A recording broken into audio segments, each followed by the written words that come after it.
Old oil wells posing a risk to the health, to the environment. And Denver 7 Investigates showed us last week why thousands of low-producing wells in Colorado are teetering on becoming the state's cleanup responsibility. Right now, there's nearly 1,000 wells already deserted by their operators. They're known as orphaned or zombie wells. We partnered with ABC News Investigates and local TV stations across the country to uncover the threats posed by these wells. Denver 7's Angelica Albaladejo reports. Here in Colorado, I found even as the state cleans up more orphaned wells each year at record high costs, the backlog keeps growing, increasing the challenges and the risks. The water comes to these lower tanks. When Michael Hickey stops by an old oil well site like this, he's prepared for the dangers. Fire retardant clothing, hard hat, things like that, protective glasses. We've been doing this for 5 years. We haven't had an accident yet. Hickey is a supervisor for Colorado's Orphan Well program. A lot of what we've got are older wells, and the wells have been depleted and they don't know what to do with it.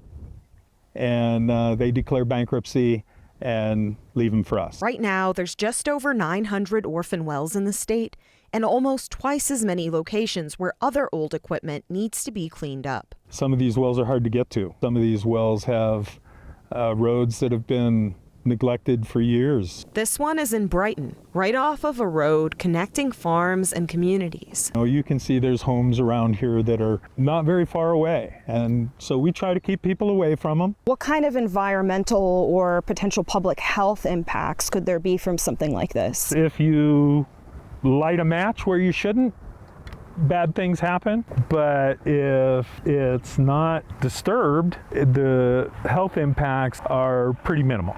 Still, Hickey says when someone finds one of these on their property, they're glad to see it cleaned up. This property owner actually contacted me before he bought this land. He says it's easy to find soil contaminated by a leaky pipeline. The hardest part is the produced water. Water pumped into oil wells comes back up contaminated with things like toxic arsenic and radium, inorganic salts, and potentially cancer-causing chemicals. And we have environmental consultants who monitor our work as we're doing it, and if they see something that looks suspicious, they'll take samples, and we will dig it out until we get to clean soil. What are the plans for the state to clean this up, and what would that entail? The first thing we typically do is come in and plug the well. Portland cement gets pumped down the inside of the pipe, it comes up the outside of the pipe and seals everything up. We actually dig up and remove the flow lines that carry the flow from the well. Doing all of that is expensive. It costs more than $100,000 per well. So why is Colorado stuck with the job instead of the operators? In this case, there was a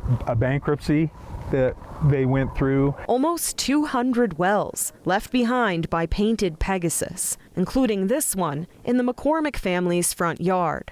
When they bought the land, they thought the operator would clean it up soon. They were going to plug it and clean everything up. It's still here, and they're gone.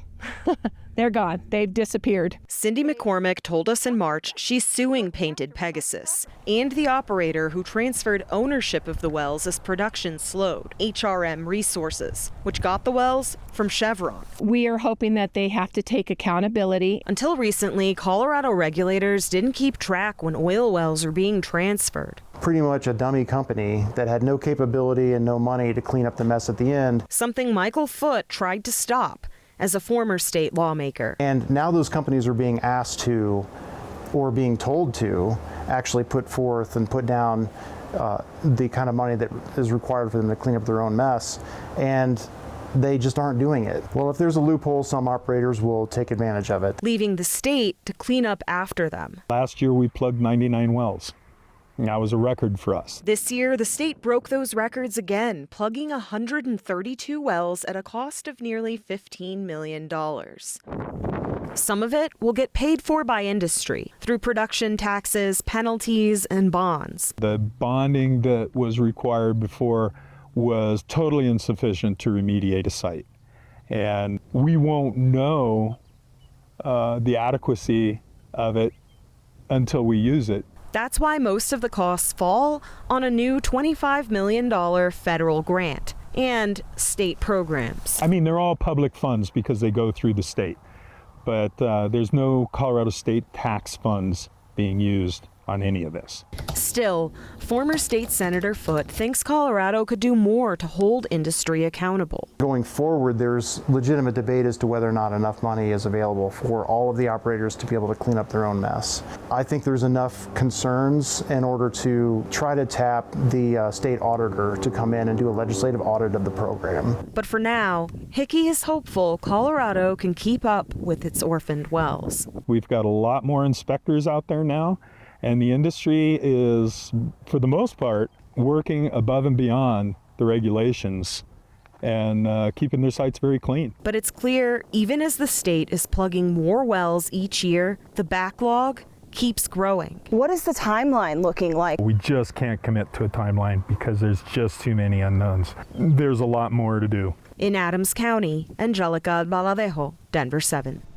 As part of our joint investigation with ABC News, we've put together a map of all known orphaned wells in Colorado. It shows where the well sites are located across the state and also keeps track of their status, whether they're abandoned, dried out, or already plugged.